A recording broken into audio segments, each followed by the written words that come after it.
James emerges from an old farmhouse with a black triangle on the door and runs like his life depends on it. A woman also emerges, but Vincent and Simon kill her and set her on fire before she can escape. Once the woman is dead, they leave to look for James.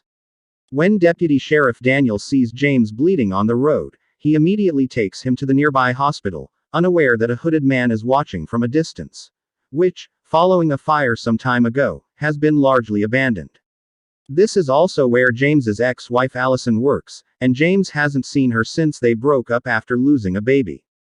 Dr. Richard takes care of James, along with nurses Allison and Beverly, while Daniel talks to Maggie, who is pregnant, and her grandfather Ben, who are waiting for Maggie's slight pain to turn into actual contractions before checking in patient Cliff in a different room. Kim is keeping an eye on Cliff. Daniel, who is still working as an intern, hears some noise and goes to check on James. James refuses to cooperate, so Daniel sedates him. Daniel seizes the opportunity to try to catch up with them now that they can only wait for him to wake up. However, things continue to be awkward, and Richard asks Daniel to be more understanding and patient with Allison because losing a child is extremely difficult. He knows this because he is still reeling from the sudden death of his own daughter.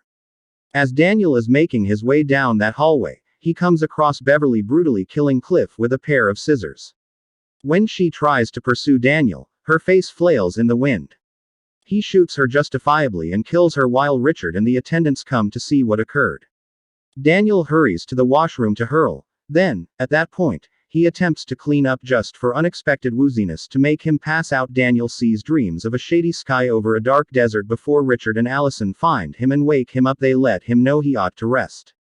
But Daniel wants to keep an eye on this mess, especially when he learns that another cop has come by because he was assigned to James's case. State Trooper Mitchell has been sent over because he found the farmhouse full of dead people and thinks James might be behind it, especially considering that he has a track record of using illegal substances. Furthermore, Allison affirms that the blood they found on him isn't his. Mitchell has cuffed James to the bed for the present, and he asked Daniel for his firearm to keep his proof. Daniel then calls the end of the life to an end at the reception. However, the phone is inoperable, so he exits the room to get in his car. Unfortunately, the radio in the car is also not working, and Daniel is trying to figure out what to do when he notices a hooded man standing nearby. He tries to talk to him to find out what's going on, only to be assaulted by the individual. In fact, he is stabbed, but Daniel is able to push the attacker away before the situation gets too bad. At that exact moment, more people show up, all of whom are wearing the same white uniform with a black triangle on their hoods. When Daniel returns to the hospital, he falls asleep as the others examine his wound. This time, Daniel dreams of a body in the morgue and of a man standing against a triangle of life. When the group wakes up, they find the building surrounded by hooded people who won't move. When they get to James's room, they are shocked to find Beverly has become a huge. Daniel enters to free James and break the bed with the nasty creature that won't respond to Mitchell's shots before closing the door to keep the monster inside. Daniel tells everyone to leave as he runs to grab the emergency supplies out of fear and worry. But they don't think it's a good idea because there are so many people outside wearing hoods at the time, and more shots could be fired. After overcoming a few hoods and defending themselves, Vincent and Simon entered the hospital. James is the immediate target of Vincent's weapon, who grabs Maggie with a knife and uses her as a shield. Richard attempts to converse with James, delicately. Ben tries to calm him down, but James gets angry and stabs Ben, and the monster that used to be Beverly shows up and takes Mitchell's body away. With an axe in his hand, Daniel goes after them and finds the monster putting its tentacles inside the police officer. Vincent shoots the monster, only for it to drop him when it sees Vincent and Simon approaching. Then along with Simon, he closes it with different accents. Daniel runs back to the hall where Richard's body is missing and James has been bound to the wall, and he advises everybody to stow away while Vincent comes over also. Daniel refuses to give James to him because he is concerned about what they might do to him and tries to work with them to get away. However, before explaining that the previous time, Vincent punches him. They caused Simon such severe harm that he is now unable to speak. Vincent drives Allison away too. In this time, Simon cuts in thinking Vincent is taking it excessively far, particularly when he makes reference to the choice of torching the spot. Daniel and Allison figured out how to persuade Vincent they don't have the foggiest idea what in blazes is continuing and they're simply honest onlookers. As a result, lighting Mitchell's body on fire and throwing him outside to prevent him from becoming a monster is the next order of business. When Maggie begins to experience abdominal pain, which is a bad sign and may necessitate an C-section in a hospital that does not have the necessary equipment, Allison must go to the medicine supply room to get the supplies she needs to assist Maggie give birth, but Daniel needs to rearm first because he doesn't want her to leave on her own.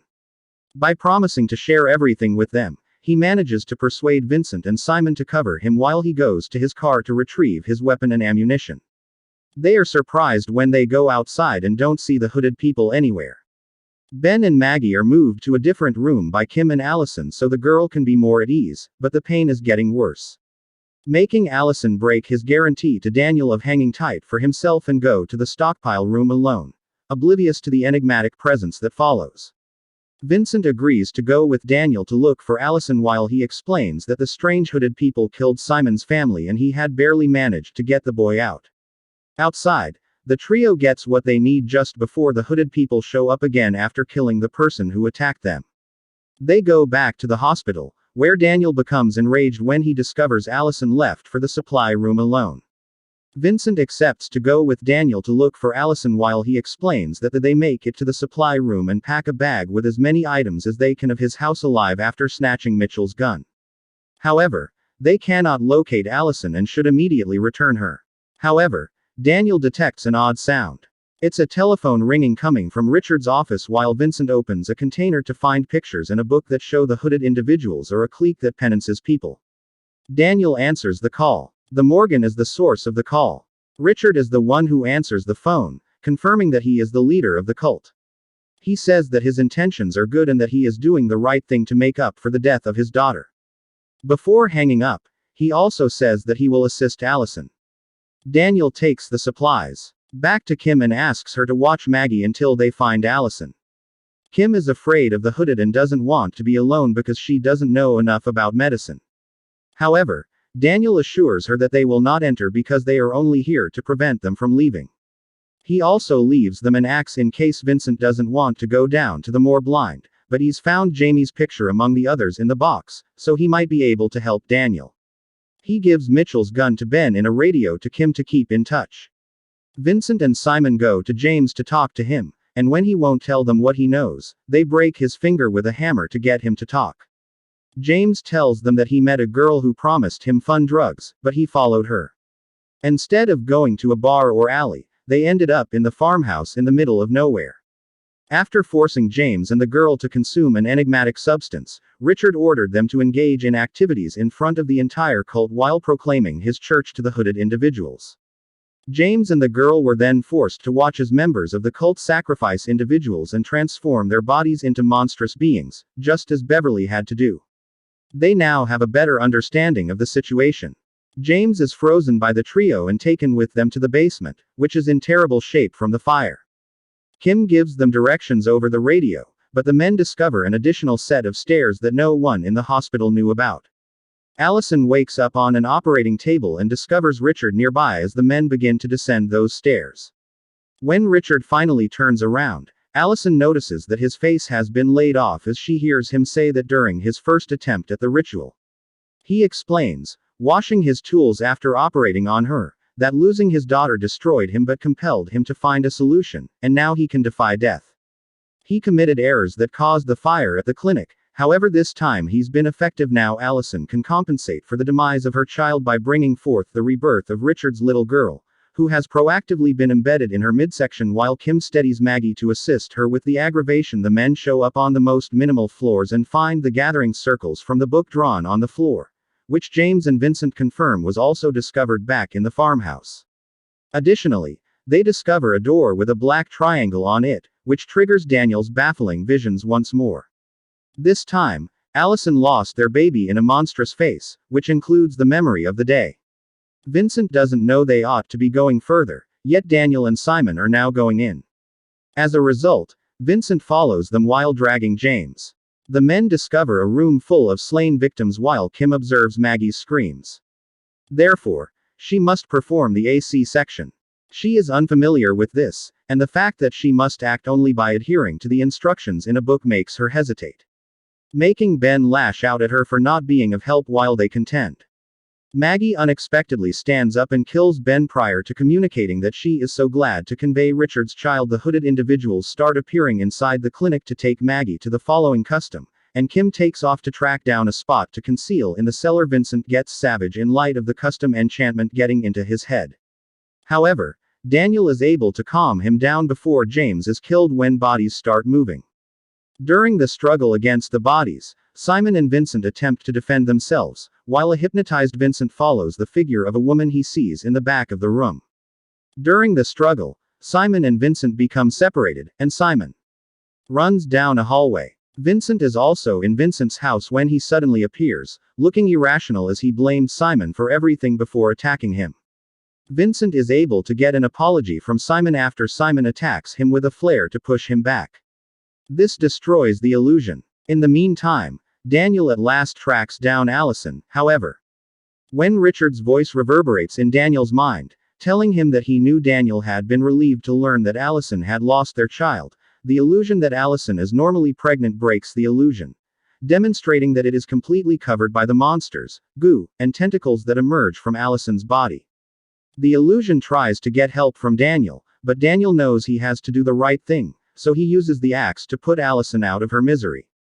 When he's done, he's taken to a room in the morgue with a glowing triangle on the wall, where Richard talks in James's mind about a God who doesn't listen. Richard blesses Maggie, who yells and walks back while also seeing these creepy visions, only to die giving birth to another monster that Richard calls his reincarnated daughter. Vincent and Simon show up to fight the monster. The cultists and Maggie appear behind him. Maggie stabs James before joining a skinless Richard by chanting in an ancient language. Richard opens the triangle into the wall and triggers more visions of the cloudy place for James, who removes them from the room prior to catching Vincent to lunge on him, settling that he will not make do. Daniel attacks Richard with the axe to stop the incantation after Vincent covers the creature with alcohol so Simon can throw a flare at it. This effectively sets Vincent and Simon on fire before they escape through a ventilation shaft. Daniel follows him back to the morgue, unaware that the creature is still alive. He is no longer a human, so it cannot harm him. Richard catches Daniel and says that if he just lets go, he will bring him back to Allison. Daniel then pushes Richard into the triangle door, which closes behind them and makes the whole area start shaking at the same time. The monster then almost gets Simon. However, Simon is expelled from the lower area and returned to the lobby as the door closes, safe and away from the creature that was left behind as the sun rises. Simon looks around and doesn't notice any bodies until he finds Kim behind the triangle door. The place looks exactly like Daniel's visions of Allison, where he holds her hand and they look up at a huge black pyramid floating above the. Turn on notifications. Please subscribe for more videos like this, and like the channel to support it. Thank you very much for watching.